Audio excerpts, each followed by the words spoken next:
세상에서 제일 치사한 게 뭐라고 생각하십니까? 세상에서 제일 치사한 거요.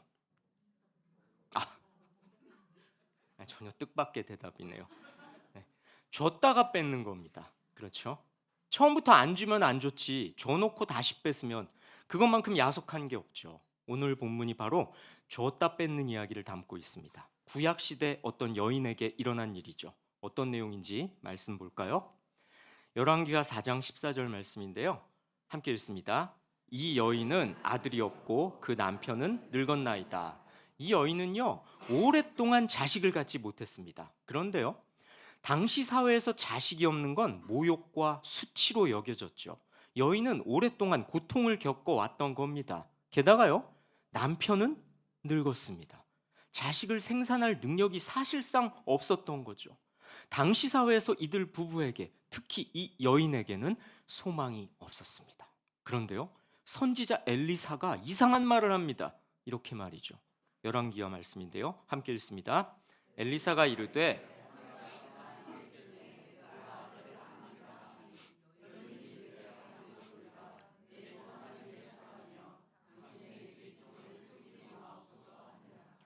여인의 사정을 듣게 된 엘리사 예언을 합니다. 1년 후에 아들을 낳게 될 거다.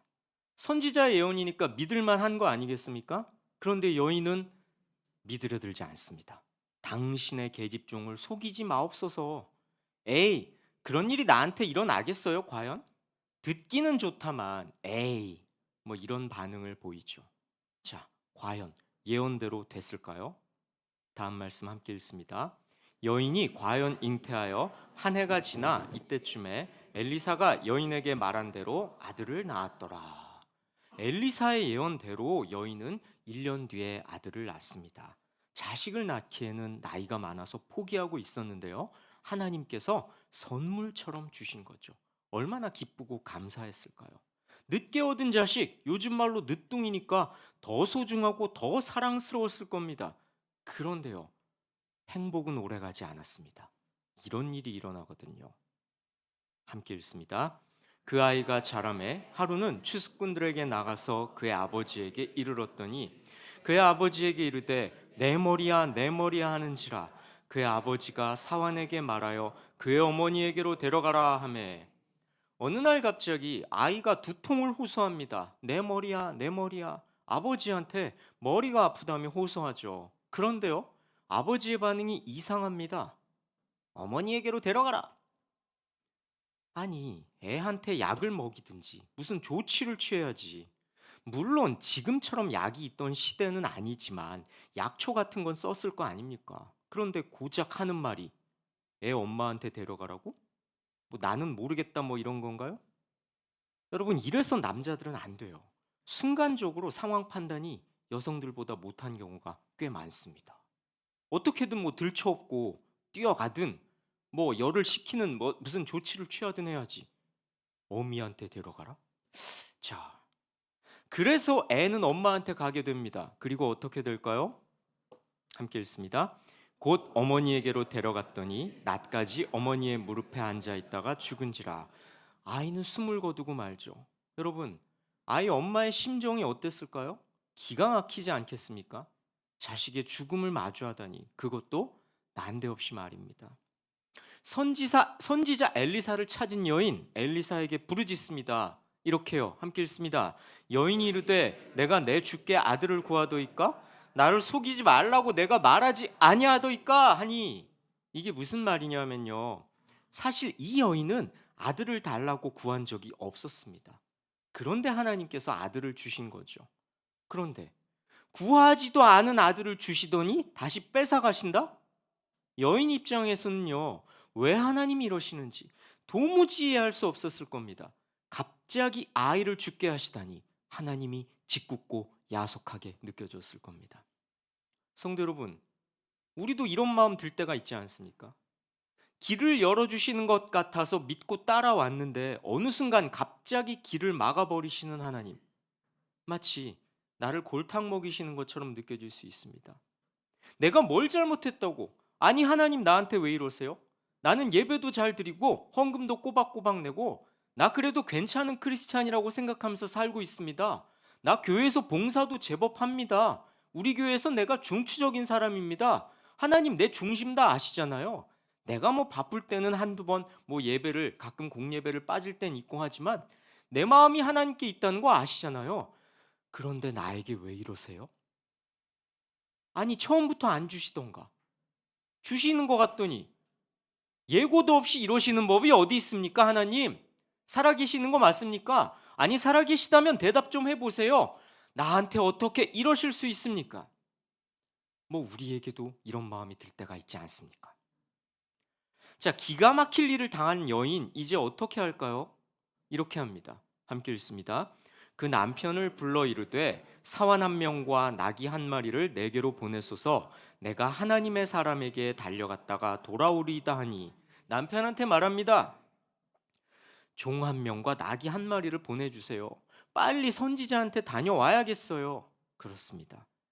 구하지도 않은 아들을 예언한 이가 선지자니까 그 선지자한테 가서 따지든지 아들을 살려달라고 구하든지 하려 한 거죠. 그런데요, 선지자한테 가겠다는 건 결국 하나님께 구하겠다는 겁니다. 분명히 아이는 숨을 거뒀지만 이 상황이 하나님의 주권 아래 있다는 걸 여인은 확신하고 있었던 겁니다. 이 상황이 하나님께 달려 있다는 걸 알고 있었기에 행동으로 옮긴 겁니다. 그런데요, 남편의 반응이 또 이상합니다. 어떻게 이상한지 볼까요? 함께 읽습니다. 그 남편이 이르되 초하루도 아니요 안식일도 아니거늘 그대가 오늘 어찌하여 그에게 나아가고자 하느냐 하는지라. 여인이 이르되 평안을 비나이다 하니라. 남편은 이렇게 말합니다. 선지자를 만나려면 여보 초하루나 안식일에 찾아가야 되는데 오늘 가봐야 만나기 어려울 텐데 왜 가려 하느냐. 아니면 그렇게 급하게 갈 게 뭐 있냐. 이런 말을 하는 겁니다. 여러분 어떻습니까? 남편의 이런 반응? 이거 괜찮은 건가요? 마치 남의 일처럼 얘기하죠. 만날 수 있을지 없을지 그거야 가봐야 아는 거고, 만날 수 없더라도 일단 가서 간청을 하던가 해야지 여기 앉아서 울기만 하면 해결이 됩니까? 예, 이래서 남자들은 안 되는 겁니다. 말씀 잘 보세요. 여인이 남편한테 뭐라고 대꾸합니까? 평안을 비나이다. 여러분 이게 무슨 뜻이냐면요, 신학자들마다 해석이 조금씩 다른데요, 걱정하지 말아요 이런 뜻으로 볼 수도 있겠고요, 아니면 당신 일이나 잘하세요 이런 뜻으로 볼 수도 있습니다. 남의 일처럼 말하는 남편한테 화가 났다는 거죠. 노 목사는 어떻게 해석할까요? 저는 이렇게 봅니다. 너나 잘하세요 그렇게 말했다고 저는 해석을 한다는 겁니다. 왜 그렇게 보냐고요? 평안을 비나이다 이 말을 제가 그렇게 해석하는 데는 다 이유가 있습니다. 그 이유가 뭔지는 이따가 설교 말미에 알려드리겠습니다. 그러니까 끝까지 집중해서 들으세요. 자, 설교자가 좀 당황스러운데 제가 신학교에서 설교에 대해서 수업을 들을 때 유머 포인트를 꼭 넣어야 합니다. 교수님이 그러셨어요. 한때는 제가 절대로 저걸 내 마음에 새기지 않으리라 그랬습니다. 나는 아주 그냥 딱딱하게 설교할 테야. 일부러 그랬습니다. 그게 올바르다고 믿었었어요. 그러다가 아닌 것 같다. 좀 유머 포인트를 넣어야겠다. 이런 생각이 들어서 조금씩 넣어보고 있는데 남자들은 이래서 안 돼요. 난 웃을 줄 알고 2번이나 했는데 아무도 안 웃네요. 와, 그래요? 네.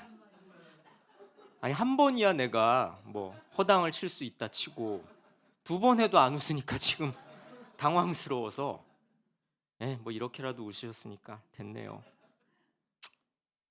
자, 여인은 엘리사를 찾아옵니다. 엘리사는 이제 어떻게 할까요? 함께 읽습니다. 엘리사가 집에 들어가 보니 아이가 죽었는데 자기의 침상에 눕혔는지라. 들어가서는 문을 닫으니 2사람뿐이라. 엘리사가 여호와께 기도하고. 엘리사가 한 첫 번째 행동은 기도였습니다. 성도 여러분, 기도는요 우리가 하는 일의 시작이자 우리 일의 주권을 하나님께 내어드리겠다는 신앙의 표현이기도 합니다. 우리가요 기도로 일을 시작한다고 해서 그 일이 반드시 우리가 원하는 대로 되는 건 물론 아닙니다. 그 일의 성공을 기도로 얻어낼 수 있다고 생각하는 건 옳지 않죠. 하지만요, 기도로 일을 시작한다면 그 일에 하나님의 시선을 의식할 수밖에 없게 됩니다. 기도로 시작하는 만큼 우리는 하나님의 일하심을 더 인지하게 되죠. 이 일이 하나님의 섭리 안에 있음을 인정하는 것, 따지고 보면 우리의 신앙도 거기서부터 출발하는 겁니다. 엘리사의 기도도 마찬가지죠. 아이가 죽고 사는 문제가 하나님의 주권에 달려 있음을 엘리사는 굳게 믿었던 겁니다. 이 일의 배후에 하나님이 계시다는 걸 여인도 엘리사도 인정했던 거죠. 성도 여러분, 여러분이 하는 기도는 어떤 기도입니까? 하나님의 권능을 인정하고 문제를 그분께 의탁하는 기도입니까? 급할 때만, 나 아쉬울 때만 하나님만 찾아 그때만 때를 쓰는 기도입니까? 그런데요, 흥미로운 게 있습니다. 33절 자세히 보세요. 자, 자세히 보세요. 두 사람이라고 합니다. 한 명은 엘리사고 나머지 한 명은 누굴까요? 죽은 아이입니다. 죽은 아이의 시신도 사람 명수에 포함하고 있죠. 그 이유가 뭘까요? 하나님께서 살리실 걸 믿으라는 겁니다. 하나님의 권능을 믿고 그분께 의지하는 자의 기도를 하나님께서 들어주신다. 이런 메시지를 넌지시 드러내고 있는 겁니다. 자, 이 아이는 과연 어떻게 될까요? 이렇게 됩니다. 함께 읽습니다.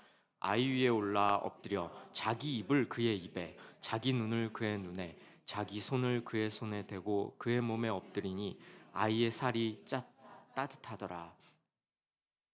기도를 한 후에 엘리사는 아이의 몸 위에 자기 몸을 포갭니다. 아이의 살은 점차 따뜻해집니다. 차갑게 식었던 시신이 점차 생기를 찾게 된 거죠. 그런데요, 엘리사는 왜 이런 행동을 한 걸까요? 기도만 하면 됐지 왜 굳이 이렇게 살을 맞댄 걸까요? 엘리사쯤 되는 선지자라면 아이야 일어나라 이렇게 말 한마디만 해도 하나님께서 살려주실 것 같은데 굳이 살을 맞대는 이런 행동이 대체 무슨 의미를 갖는 걸까요? 아마도요, 하나님께서 엘리사를 통해서 우리 인생들에게 따뜻하게 만져주심을 경험하게 하시려는 것 같습니다. 엘리사의 살과 죽은 아이의 살이 직접 만나는 장면을 통해서 우리 인간들은 하나님의 따뜻한 자비와 긍휼을 간접적으로나마 느낄 수 있게 되는 거죠. 자, 아이는 이제 어떻게 될까요? 함께 읽습니다. 엘리사가 내려서 집안에서 한번 이리저리 다니고 다시 아이 위에 올라 엎드리니 아이가 7번 재채기하고 눈을 뜨는지라. 아이는 살아납니다. 하나님께서 살려주신 거죠. 하나님께서는 아이의 생사를 그분께 맡기고 기도한 엘리사를 통해 당신의 권능을 보여주시며 아이를 살려주십니다. 여러분, 여인은 아이를 구한 적이 없지만 하나님께서는 여인에게 아이를 주셨습니다. 그리고는 또 아이를 데려가 버리셨죠. 아이 엄마는 억장이 무너졌을 겁니다. 하지만 하나님께서는 상심한 여인에게 기적을 베푸셨습니다. 아이의 탄생이 뜻밖의 선물이었듯 아이의 죽음도 하나님의 섭리 안에 있음을 굳게 믿으며 이 일의 시작과 끝이 하나님의 손에 달려 있음을 믿으며 이 일을 놓고 간구해야 할 대상이 하나님 뿐임을 믿으며 하나님께 구하고자 하나님의 선지자를 찾았던 그 여인에게 하나님께서 긍휼을 베푸신 겁니다. 그리고 성경은 우리에게 그 여인의 모습을 주목해서 보라고 말씀하고 있죠. 성도 여러분, 우리네 인생들이요, 때로 우리의 바람과는 너무나 다르게 흘러갑니다. 하지만요, 주실 때는 주시는 대로, 거두실 때는 거두시는 대로 우리는 하나님이 인도하시는 길 위에 서 있음이 분명합니다. 우리 하나님께서는 우리를 이리저리 흔들고 뒤집어서라도 정교하고 세세하게 우리 삶을 다듬어 가십니다. 그 하나님을 신뢰하시기 바랍니다. 그렇게 하나님을 신뢰하심으로 우리의 문제를 하나님께 맡기는, 우리 인생의 주권을 하나님께 내어드리는 믿음의 기도를 드리시기 바랍니다. 시편은 이렇게 우리에게 말씀합니다. 시편 116편 말씀인데요. 함께 읽습니다. 사망의 줄이 나를 두르고 스올의 고통이 내게 이르므로 내가 환난과 슬픔을 만났을 때에. 사망의 줄이 두르고 있습니다. 내가 죽음의 위기에 처해 있다는 거죠. 스올의 고통이 이르렀다고 합니다. 스올이란 성경에만 나오는 단어일 텐데요. 죽은 자가 죽은 후에 가는 곳입니다. 그걸 스올이라고 성경이 이렇게 말하고 있죠. 나는 지금 죽음의 기로에 서 있습니다. 게다가요, 사망의 줄이 두르고 있다고 합니다. 여러분, 목도리 한번 생각해 보세요. 목을 칭칭 감는 그런 모습을 생각해 보시라는 겁니다. 밧줄처럼 올가매고 있다는 거죠. 환난과 슬픔을 만나 죽을 것 같은 극심한 고통이 나를 압박하고 있습니다. 이제 어떻게 할까요? 어떻게 하면 좋습니까? 다음 말씀 봅니다. 함께 읽습니다. 내가 여호와의 이름으로 기도하기를 여호와여 주께 구하오니 내 영혼을 건지소서 하였도다. 시인은 하나님께 기도합니다. 뭐라고 기도합니까? 내 영혼을 건지소서. 육체만 아픈 게 아니었습니다. 영혼을 건져달라고 할 정도로 영적으로도 매우 곤고한 상황에 처해 있었던 겁니다. 그런데 그런 상황에서 시인은 어떻게 합니까? 돌파구를 하나님에게서 찾습니다. 여호와의 이름으로 기도합니다. 여호와의 이름으로 기도하는 게 뭡니까? 여호와 하나님을 자신의 주로 인정한다는 겁니다. 하나님만이 유일한 구원자라는 걸 인정하면서 구해달라고 호소한 거죠. 여러분, 아까 봤던 여인의 모습이 바로 이런 모습 아니겠습니까? 아이가 살고 죽는 게 모두 하나님께 달려있음을 믿고 전적으로 하나님만 의지하며 하나님께 간구하고자 엘리사에게 나아갔던 여인이 바로 여호와의 이름으로 기도하는 자의 모습이죠. 성도 여러분, 하나님께서 우리가 기도하기를 원하시는 이유가 뭐겠습니까? 우리의 기도가 부족해서 하나님이 기도하라고 하시겠습니까?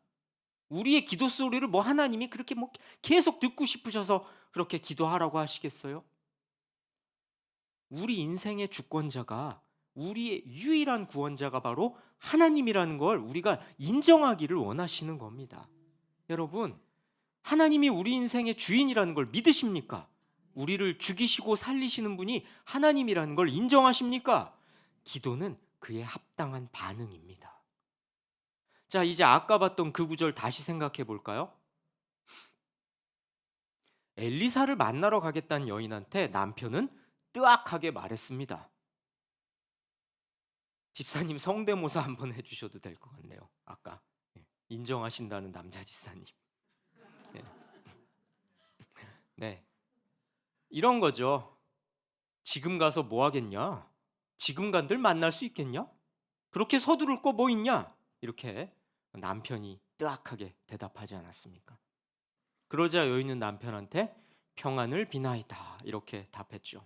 당신 일이나 잘하세요. 이런 뜻으로 보자고 했죠. 설교자는 그렇게 해석한다고 했습니다. 어떻습니까? 이 목사의 해석이 틀리지 않죠? 듣고 보니까 그런 것 같죠? 제가 괜히 성격이 삐딱해서 괜히 웃기려고 그러려고 그런 거 아닙니다. 문맥이 그렇다는 거예요. 그렇습니다. 이 여인은 위기 상황에서 하나님을 찾고 하나님께 절박한 심정으로 간구하는 자의 모습을 대표하는 거고요. 남편은 하나님을 찾지 않는 완악한 인간의 모습을 대표적으로 보여주는 겁니다. 하나님께서 의도적으로 여인과 이 남편을 이렇게 대조적으로 볼 수 있게끔 이렇게 구도를 만들어 놓으신 거죠. 후대 독자인 우리가 그렇게 보도록 하나님께서 이렇게 다 조직해 놓으셨다라는 겁니다. 성경이 참 촘촘하죠? 그렇습니다. 하나님만 의지하며 기도하는 이에게 하나님께서는 이렇게 역사하십니다. 시편 말씀인데요. 함께 읽습니다. 여호와께서 내 음성과 들으심으로 내가 그를 사랑하는도다. 여호와 하나님께서는 내 음성과 내 간구를 들어주십니다. 그런데요, 여기서 내 음성이란 그냥 사람의 목소리가 아닙니다. 히브리어 성경을 보면 콜리라는 단어가 쓰였는데요, 곤경에 처해서 부르짖는 소리라는 뜻이죠.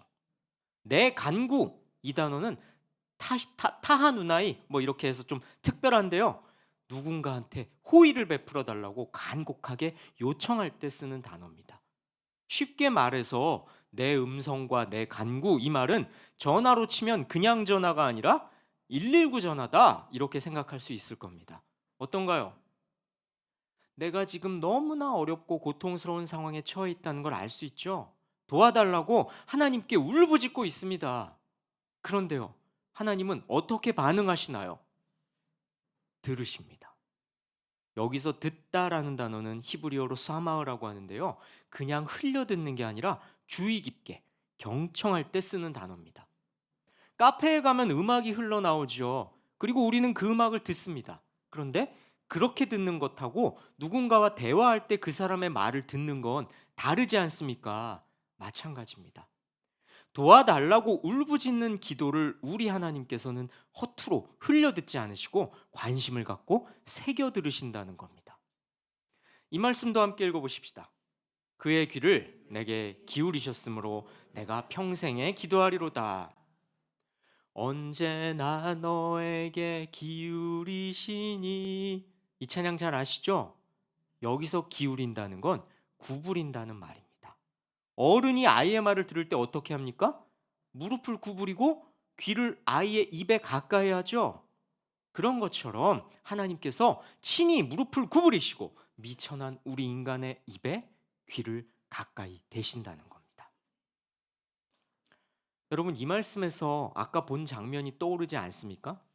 하나님께서 대리자 엘리사를 통해서 연약한 아이의 입과 눈과 손을 만져주시는 장면 말입니다. 성도 여러분, 우리 하나님께서는 이렇게 우리 입의 말을 들어주시고 우리와 눈을 맞춰주시고 연약한 우리의 손을 친히 붙잡아 주시는 분입니다. 그 하나님을 의지하시고 기도하시기 바랍니다. 하나님께서는 고난 중에 부르짖는 자기 백성의 기도에 귀를 기울이십니다. 고통의 신음을 흘려 듣지 않으시는 분입니다. 극심한 고통 속에서 도와달라고 하나님께 부르짖을 때 우리 하나님께서는 외면하지 않으십니다. 그러니 우리는 무슨 일을 만나든지 여호와께 간구해야 합니다. 여러분, 여인에게 닥칠 말 못할 비극을 바라보며 엘리사는 하나님께 기도했습니다. 그럼으로써 하나님의 권능을 의지했습니다. 엘리사는 한계가 분명한 인간이었지만 하나님의 제한 없는 능력, 생명의 능력을 의지했습니다. 그럼으로써 한 가정의 슬픔을 기쁨으로 바꾸었습니다. 성도 여러분, 우리 삶에 이해하기도 어렵고 받아들이기도 힘든 일이 많이 일어납니다. 왜 이런 일이 나에게 일어날까? 내가 뭘 그리 잘못했다고? 하나님, 나 예배 잘 드렸는데, 하나님, 나 봉사도 제법 했는데, 하나님, 내 중심이 하나님께 있음을 하나님 누구보다 잘 아시면서 어떻게 나한테 이러실 수 있습니까? 왜 우리 가정에 이런 일이 일어납니까? 왜 나에게 이런 일이 일어날까요? 왜 내가 이렇게 쓸 것이 부족할까요? 왜 내 인간관계는 이렇게 파괴적일까요? 왜 우리의 자녀는 내 생각을, 내 마음을 이렇게 모를까요?